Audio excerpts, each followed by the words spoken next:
नमस्कार दोस्तों, work study के फर्स्ट सेशन में हमने मेथड स्टडी को अंडरस्टैंड किया। मेथड स्टडी जिसको मोशन स्टडी के नाम से भी जाना जाता है। अगर वो वीडियो आपने अभी तक वॉच नहीं की है तो टॉप राइट साइड में उस वीडियो का लिंक दिया गया है। लिंक पर जाकर आप उस वीडियो को वॉच कर सकते हैं।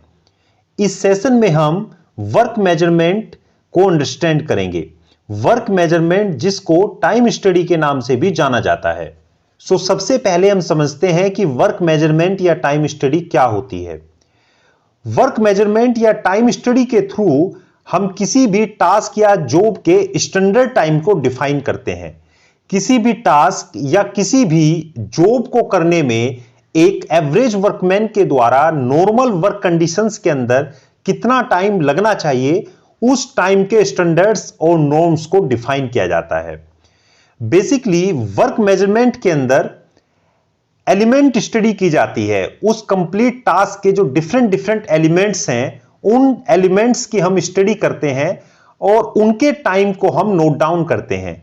देन उसके बाद कंप्लीट टास्क को करने में कितना टाइम लिया जाना चाहिए, उसके नॉर्म्स को हम डिफाइन करते हैं। अब हम समझते हैं कि वर्क मेजरमेंट या टाइम स्टडी के क्या क्या बेनिफिट्स होते हैं।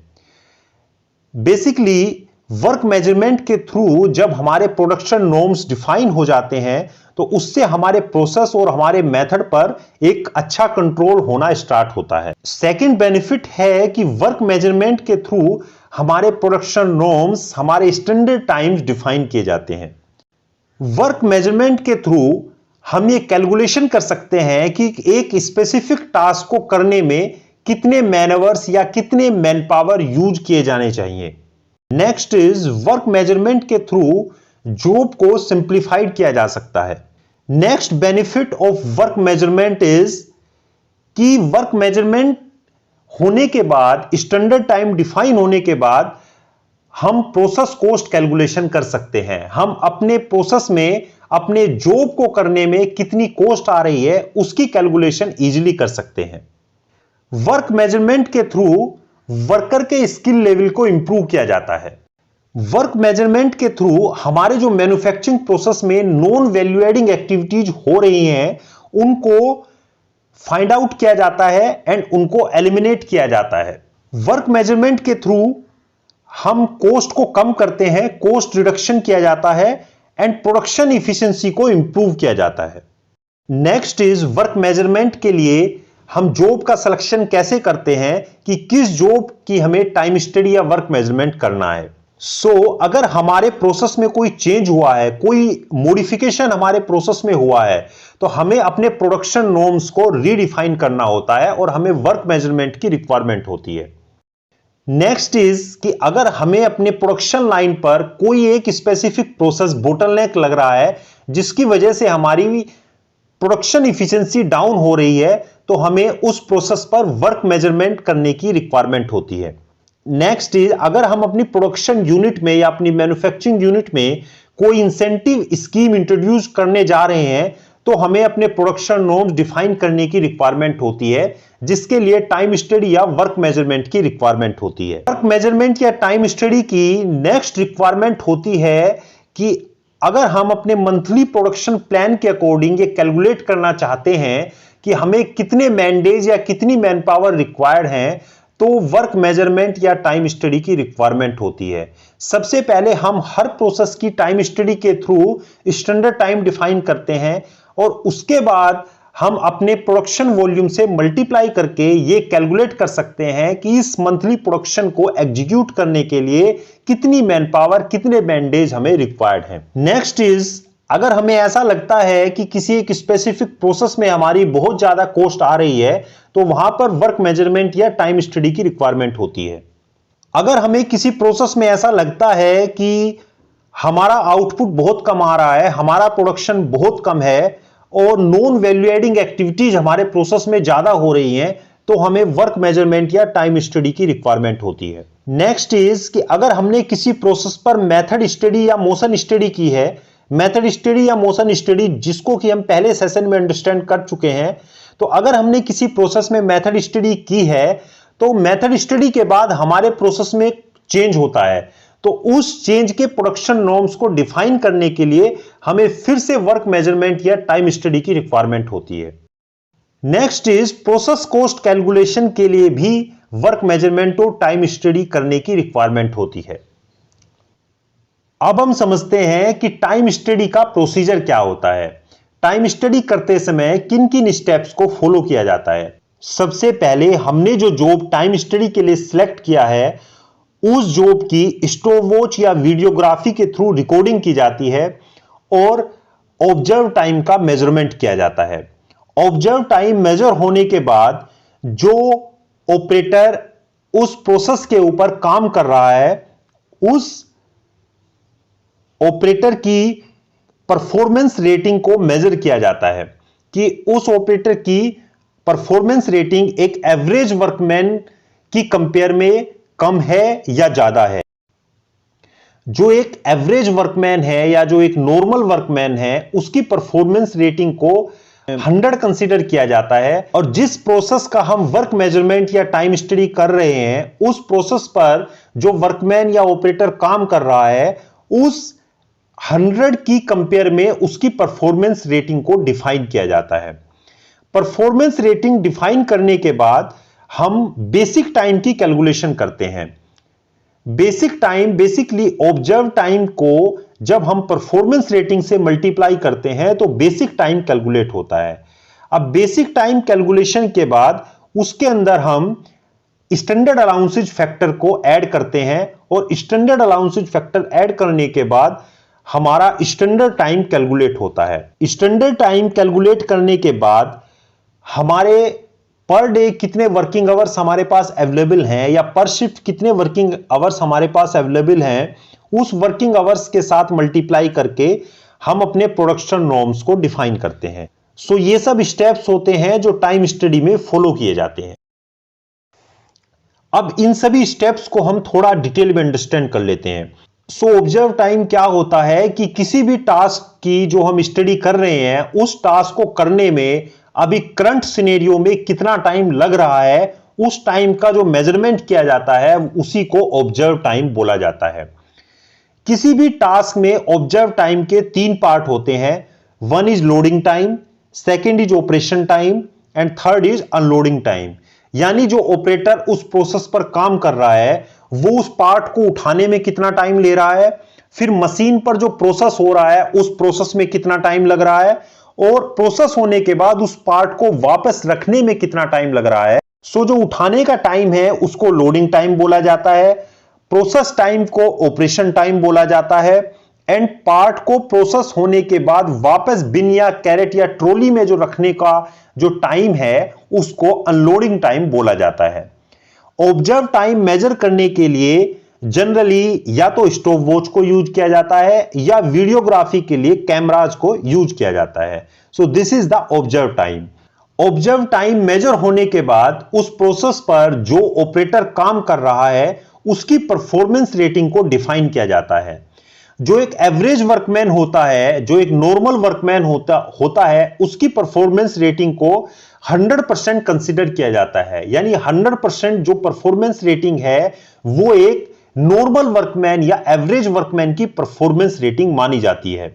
अब जो ऑपरेटर हम जिसकी टाइम स्टडी करने जा रहे हैं उस एक एवरेज वर्कमैन की परफॉर्मेंस रेटिंग के बिहाफ पर उसकी परफॉर्मेंस रेटिंग को ऑब्जर्व किया जाता है। अगर हमें लगता है कि ये जो ऑपरेटर है जिसकी हम टाइम स्टडी कर रहे हैं इसकी परफॉर्मेंस रेटिंग एक एवरेज वर्कमैन से डाउन है तो 100% से डाउन परफॉर्मेंस रेटिंग दी जाती है। और अगर हमें लगता है कि यह सुपर स्किल्ड पर्सन है, इसकी जो परफॉर्मेंस रेटिंग है एक एवरेज वर्कमैन से भी ज्यादा है तो उसकी परफॉर्मेंस रेटिंग को 100% से ऊपर दिया जाता है। जब भी हम किसी ऑपरेटर या वर्कमैन की परफॉर्मेंस रेटिंग को ऑब्जर्व करते हैं तो उसके अंदर जिन जिन पॉइंट्स को कंसीडर किया जाता है उनमें सबसे पहला है वर्कर का बॉडी मोशन। जब वो वर्कर एक मशीन के ऊपर, एक प्रोसेस के ऊपर काम कर रहा है तो उसका बॉडी मोशन कैसा है, उसका left hand motion, right hand motion and उसका जो कंप्लीट बॉडी मोशन है उसको देखकर ये जज किया जा सकता है कि उसकी परफॉर्मेंस रेटिंग क्या है। नेक्स्ट इज वो जिस प्रोसेस पर काम कर रहा है उस प्रोसेस में उसका स्किल क्या है, उसके काम करने के, उसके कॉन्फिडेंस लेवल से उसका स्किल लेवल पता चल जाता है।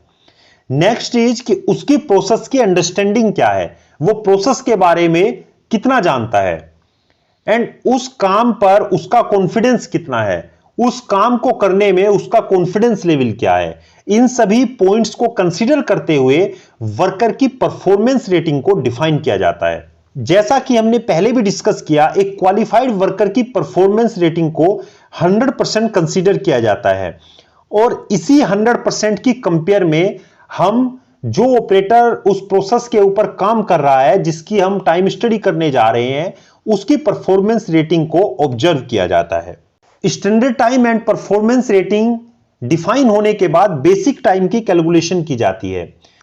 बेसिक टाइम बेसिकली क्या होता है कि एक क्वालिफाइड वर्कर को किसी काम को करने में कितना टाइम लगना चाहिए, that is the basic time.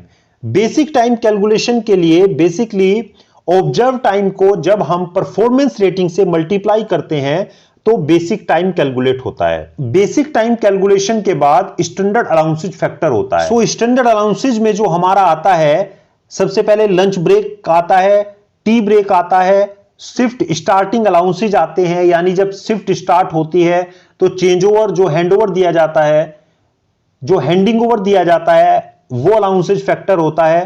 Training allowances होते हैं, रिलैक्सेशन अलाउंसेज जिसमें पर्सनल नीड्स आती है, यानी मैन पावर को टॉयलेट जाना है, फ्रेश होने के लिए टाइम चाहिए, एंड जो मैन पावर फटीक होता है, तो वो सब अलाउंसेज हमारे रिलैक्सेशन अलाउंसेज में आते हैं। देन एनवायरमेंटल अलाउंसेज आते हैं, एज पर प्रोसेस जो एनवायरमेंटल अलाउंसेज हमें ऐड करना होते हैं। Then others, as per industries, as per process जो अदर्स अलाउंसेज होते हैं वो हमारे ऐड किए जाते हैं। तो इस तरह से स्टैंडर्ड अलाउंसेज फैक्टर जो है डिफाइन किए जाते हैं। स्टैंडर्ड अलाउंसेज फैक्टर डिफाइन करने के बाद हमारा स्टैंडर्ड टाइम कैलकुलेट किया जाता है। बेसिक टाइम में जब हम स्टैंडर्ड अलाउंसेज फैक्टर ऐड करेंगे तो हमारा स्टैंडर्ड टाइम कैलकुलेट होता है। अब इस वर्क मेजरमेंट या टाइम स्टडी को हम एक केस स्टडी के थ्रू, एक एग्जाम्पल के थ्रू अंडरस्टैंड कर लेते हैं। एक प्रेस मशीन है जिसकी हम टाइम स्टडी करने जा रहे हैं। 250 टन की यह प्रेस मशीन है और इस पर एक प्रोडक्ट A1 रन होता है जिसकी हम टाइम स्टडी कर रहे हैं। सो सबसे पहले ऑब्जर्व टाइम हमने मेजर किया, हमने 12 स्ट्रोक्स टाइम मेजर किया और 5 टाइम्स हमने टाइम को मेजर किया। फर्स्ट टाइम स्टडी में जो हमने टाइम मेजर किया कि 12 स्ट्रोक्स में 120 सेकंड्स का टाइम लगा। सेकंड टाइम हमने जब मेजर किया तो 12 स्ट्रोक्स में 125 सेकंड्स का टाइम लगा। थर्ड टाइम हमने मेजर किया तो 117 सेकंड्स लगे। स्टडी 4 में 122 सेकंड्स लगे। स्टडी 5 में 124 सेकंड्स लगे। इस तरह से 12 स्ट्रोक्स में हमारे एक एवरेज टाइम 103 सेकंड्स हमारे 12 स्ट्रोक्स में लगे। 12 स्ट्रोक्स में हमारा 103 सेकंड्स का टाइम लगा। पर स्ट्रोक टाइम हमारा 9 सेकंड आ गया। इस तरह से प्रोडक्ट A1 में हमारा एक स्ट्रोक्स को लगाने में 9 सेकंड्स का टाइम लग रहा है। ये ऑब्जर्व टाइम हमने स्टॉप वॉच एंड वीडियोग्राफी के थ्रू मेजर किया। इसके बाद जो ऑपरेटर इस मशीन के ऊपर काम कर रहा है उसकी परफॉर्मेंस रेटिंग को हमने ऑब्जर्व किया और हमने पाया कि उस ऑपरेटर की परफॉर्मेंस रेटिंग 90% है। यानी वो जो ऑपरेटर है वो एक क्वालिफाइड वर्कर से 10% डाउन इफिशिएंसी पर काम कर रहा है। उसकी परफॉर्मेंस रेटिंग को हमने 90% डिफाइन किया। देन इसके बाद हमने बेसिक टाइम की कैलकुलेशन की। जो ऑब्जर्व टाइम 9 सेकंड था उसको जब हम 90% से मल्टीप्लाई करेंगे तो हमारा बेसिक टाइम कैलकुलेट होके आएगा 8 सेकंड। इस मशीन पर जो ऑपरेटर काम कर रहा है वो क्वालिफाइड वर्कर से डाउन इफिशिएंसी पर काम कर रहा है, बट बेसिक टाइम एक क्वालिफाइड वर्कर का टाइम है कि एक क्वालिफाइड वर्कर को इस टास्क को करने में कितना टाइम लगना चाहिए। अगर ये वर्कर क्वालिफाइड वर्कर से ज्यादा इफिशिएंसी पर काम कर रहा होता तो बेसिक टाइम हमारा इंक्रीज हो जाता। बेसिक टाइम कैलकुलेशन के बाद हमने स्टैंडर्ड अलाउंसेज फैक्टर को मेजर किया। स्टैंडर्ड अलाउंसेज फैक्टर में हमारा शिफ्ट टाइम 8 आवर्स है, लंच ब्रेक 30 मिनट्स है, टी ब्रेक 10 मिनट्स के 2 टी ब्रेक हैं, तो टी ब्रेक्स हमारा 20 मिनट्स हो गया। शिफ्ट स्टार्टिंग टाइम हमारा 15 मिनट्स हो गया। तो जो प्लान्ड अलाउंसेज हैं वो हमारे टोटल 30 + 20 + 15 65 मिनट्स के हमारे प्लान्ड अलाउंसेज हो गए। तो 8 आवर्स को जब 65 मिनट्स को हम 8 आवर्स से डिवाइड करेंगे तो ये 14% आ गए, यानी जो हमारे प्लान्ड अलाउंसेज हैं वो 14% हो गए। इसके अलावा जो रिलैक्सेशन अलाउंसेज हैं वो 15% है, जो पर्सनल अलाउंसेज हैं वो 7% है, फटीग अलाउंसेज हमारे 8% है। तो जो टोटल स्टैंडर्ड अलाउंसेज हैं वो हमारे 29% हो गए। अब ये स्टैंडर्ड टाइम फॉर 1 स्ट्रोक जो हमारा बेसिक टाइम है 8 सेकेंड, उसमें हम जब स्टैंडर्ड अलाउंसेज फैक्टर 1.29 हम ऐड करेंगे तो स्टैंडर्ड टाइम हमारा 10.3 सेकेंड्स आ गया। सो स्टैंडर्ड टाइम कैलकुलेशन होने के बाद हम मशीन कैपेसिटी कैलकुलेट करेंगे कि हमारा प्रोडक्शन नॉर्म्स पर शिफ्ट कितना है। स्टैंडर्ड टाइम हमारा 10.3 सेकेंड्स आ गया। हमारे पास पर शिफ्ट 8 आवर्स अवेलेबल है, तो 8 आवर्स में कितने स्ट्रोक्स हमारी मशीन से लगाए जा सकते हैं वो हमने स्ट्रोक्स के नॉर्म्स को डिफाइन किया। तो मल्टीप्लाई करने के बाद 2796 स्ट्रोक्स पर शिफ्ट हमें अपने मशीन से लगाने चाहिए। This is the production norms for our press machines. अगर आपको वीडियो पसंद आया हो तो चैनल को शेयर एंड सब्सक्राइब करना ना भूलें। Thank you.